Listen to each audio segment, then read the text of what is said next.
حضرت حفصہ، حضرت ام حبیبہ، حضرت سودا، حضرت ام سلمہ، حضرت صفیہ، حضرت میمونہ، حضرت زینب، حضرت جویریہ اور حضرت عائشہ۔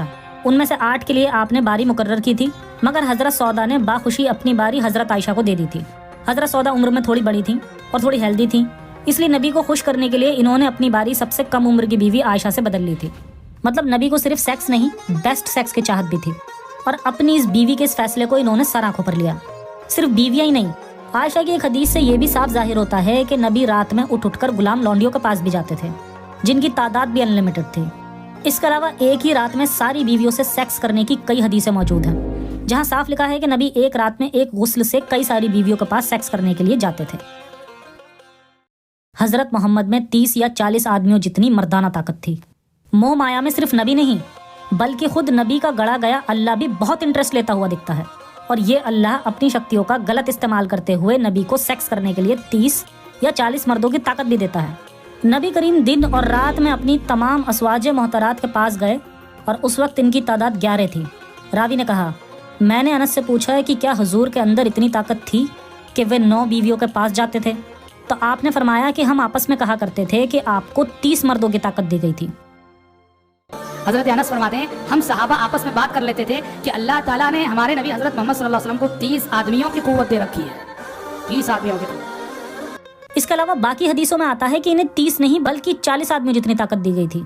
اور صحیح بخاری کی حدیث ہے کہ رسول اللہ صلی اللہ علیہ وسلم ایک رات میں اپنی 9 زوجات کے پاس جایا کرتے تھے۔ جب صحابی رسول نے یہ حدیث بیان کی آگے تو سائل نے سوال پوچھا کہ اوا یطیق ذلک، کیا اتنی قوت تھی کہ آپ صلی اللہ علیہ وسلم ایک رات میں 9 زوجات سے ہم بستری کر لیا کرتے تھے؟ تو انہوں نے فرمایا کہ ہم یہ سمجھا کرتے تھے نبی صلی اللہ علیہ وسلم کی صحت کو دیکھ کر کہ آپ صلی اللہ علیہ وسلم کو اللہ نے 40 مردوں کے برابر قوت دی ہے۔ جی، اللہ کے رسول کہتے تھے کہ میں ان لوگوں میں سے تھا جن کے پاس سمبھوگ کے لیے بہت کم طاقت تھی، پھر ایک دن اللہ نے مجھے پکے ہوئے گوشت کا ایک برتن بھیجا، اس کے کھانے کے بعد مجھے طاقت مل گئی۔ کنز العمال 31897، 31896 اور 44851۔ محمد صاحب نے خود کہا کہ میرے پاس جبرائیل فرشتہ ایک ہنڈیا لے کر آیا اور میں نے اس میں سے ایک لقمہ کھایا تو پھر مجھے سیکس میں 40 مردوں کی طاقت حاصل ہو گئی۔ کنز العمال 18686۔ حضرت محمد نے کہا کہ مجھے کیفیت عطا کی گئی ہے۔ لوگوں نے پوچھا یہ کیا ہے، تو پھر فرمایا مباشرت میں 30 آدمیوں کی طاقت۔ انس بن ملک کہتے ہیں کہ آپ کو 9 بیویاں تھیں اور آپ ایک ہی رات میں سب بیویوں کے پاس چلے جاتے تھے۔ مجھے شوق اس بات کا ہے کہ اللہ نے نبی کو وہ طاقت دی جو طاقت دنیا میں اور بھی کئی لوگوں کے پاس ہے۔ اگر طاقت دینی تھی تو 40 لڑاکوں کے برابر بھی دے سکتا تھا، اور اگر ایسا ہو جاتا تو کم سے کم جنگ احد میں نبی کو اپنے دانت مبارک نہ توڑوانے پڑتے۔ خیر، نبی کی اس سیکس پاور پر ان حضرات کا بیان بھی دیکھ لیتے ہیں۔ كان يقول لقتادة إن كان النبي لا يطوف عن الجامع بس اللفظ الرقيق الجميل الإسلامي اللي النبي علمه لنا نحن نتكلم بألفاظ يعني كده فيها شيء من الرقة والحياء. قال إن كان النبي لا يطوف على أزواجه 9 في ساعة من ليل أو نهار. ساعة يعني وقت، مش لازم 60 دقيقة يعني. جی، یہ وہ ٹھرک ہے جو 1400 سال بعد آج بھی لوگوں میں زندہ ہے، اور جس کا نتیجہ ہے یہ حدیث۔ یوٹیوب میں ایسی سینکڑوں ویڈیوز ہیں جس میں انہی حدیثوں کے ذریعے سے مردانہ طاقت بڑھانے کے نسخے دیے جا رہے ہیں، اور جس میں ملینز میں ویوز ہیں۔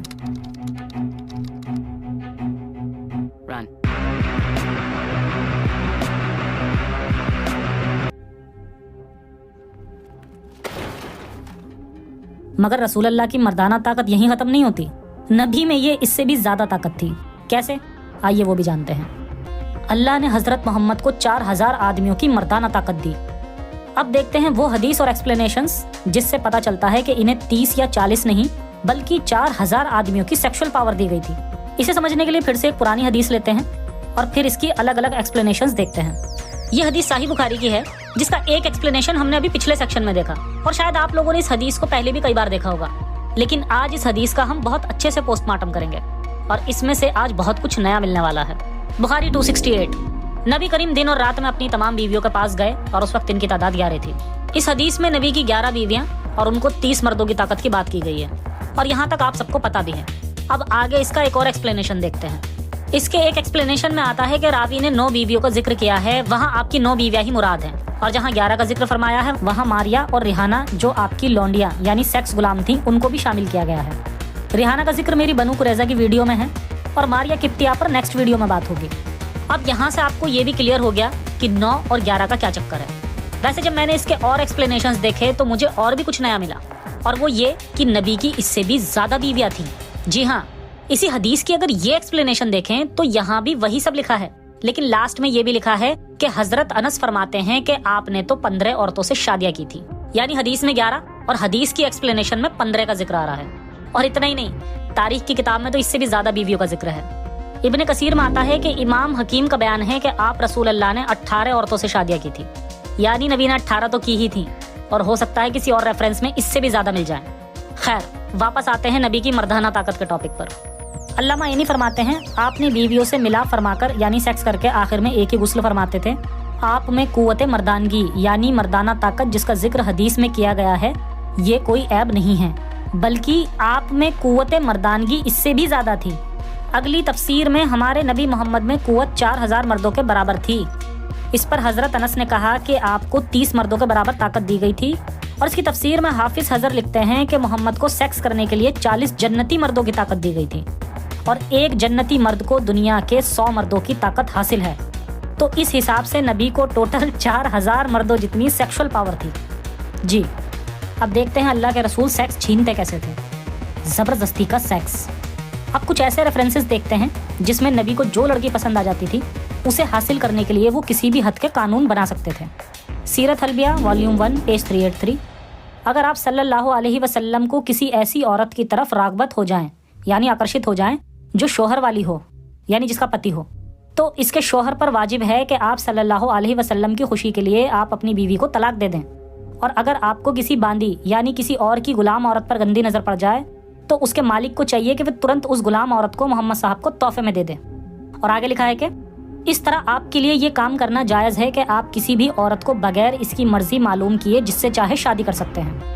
اور اس کے علاوہ ابن کثیر لکھتا ہے صرف محمد کو یہ حق تھا کہ کوئی بھی عورت خود سے آ کر اپنے آپ کو اس کے سامنے ہبہ کر سکتی ہے، یعنی اپنے آپ کو تحفے میں دے سکتی ہے، اور یہ حق کسی اور کے پاس نہیں تھا۔ اور پھر محمد اپنی مرضی سے کسی بھی ہبہ کی گئی عورت کو چاہے اپنے پاس رکھیں اور چاہے اس کو اپنے آدمیوں میں بانٹ دیں، یعنی اسلام میں مانو عورت نہیں بلکہ کوئی پراپرٹی ہے جس کو جہاں چاہے جیسے چاہے بانٹ سکتے ہیں۔ خیر آگے اس میں لکھا ہے یہاں تک رسول اللہ کو یہ بھی حق تھا کہ اگر انہیں کوئی عورت پسند آ جائے تو وہ ترنت اس عورت سے شادی کر سکتے ہیں بنا اس عورت سے اجازت لیے، مطلب جس کی بھی زندگی برباد کرنا چاہیں، اور اگر یہ چاہیں تو ترنت اسے اپنے نکاح میں لے سکتے ہیں بغیر مہر دیے، بنا کسی ولی کے، بنا کسی گواہ کے۔ اور آگے لکھا ہے کہ نبی کو خوش کرنے کے لیے اس آدمی کو بھی چاہیے کہ وہ اپنی بیوی کو ترنت طلاق دے دے۔ تو یہ تھا نبی کی سیکس زندگی کا ایپیسوڈ۔ میرا مقصد کسی کے بلیو کو ٹھیس پہنچانا نہیں ہے بلکہ ریئلٹی بتانا ہے، اور وہ بھی آپ کے ہی اوتھینٹک اسکرپچرز سے۔ کیا ابھی بھی آپ کو لگتا ہے کہ ایسے کریکٹر کا کوئی شخص خدا کی طرف سے بھیجا ہوا پیغمبر ہو سکتا ہے؟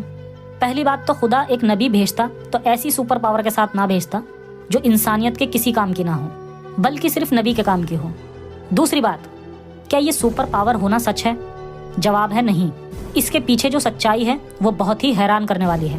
اصل میں حقیقت تو یہ ہے کہ محمد صاحب میں 40 تو کیا ایک آدمی کی بھی سیکشول پاور نہیں تھی، اور انہوں نے لوگوں سے اپنی اس کمزوری کو چھپانے کے لیے ہی جھوٹ بولا جو حدیثوں میں موجود ہے۔ اس کی اصل سچائی حدیثوں میں نہیں بلکہ تاریخی کتابوں میں ہے، یعنی اسلامک ہسٹری کی بکس، جس پر میں نیکسٹ ویڈیو میں بات کروں گا، جس میں کافی ڈیٹیل میں ان کی اس بیماری اور ان کے اس جھوٹ کا خلاصہ ہوگا کہ کس طرح حضرت عائشہ خود رسول کی سیکشول پاور پر سوال کرتی تھی، اور پھر لوگوں نے عائشہ پر زنا کرنے کا آروپ بھی لگایا، اور کس طرح خدیجہ جیسی پتنی ہونے کے باوجود نبی نے مجبوراً زید کو گود لیا، اور جب ماریا قبطیہ سے حضرت محمد کو ابراہیم پیدا ہوا تو کس طرح خود ان کی باقی بیویوں نے ان پر اعتراض کیا کیونکہ انہیں اصل ریئلٹی کا پتہ تھا۔ یہ سب ڈیٹیل میں جانیں گے نیکسٹ ویڈیو میں۔ تب تک کے لیے سرکشت رہیں، اپنا اور اپنوں کا خیال رکھیں، کٹرتا سے بچیں۔ جے ہند، جے انسانیت، سائنس حافظ۔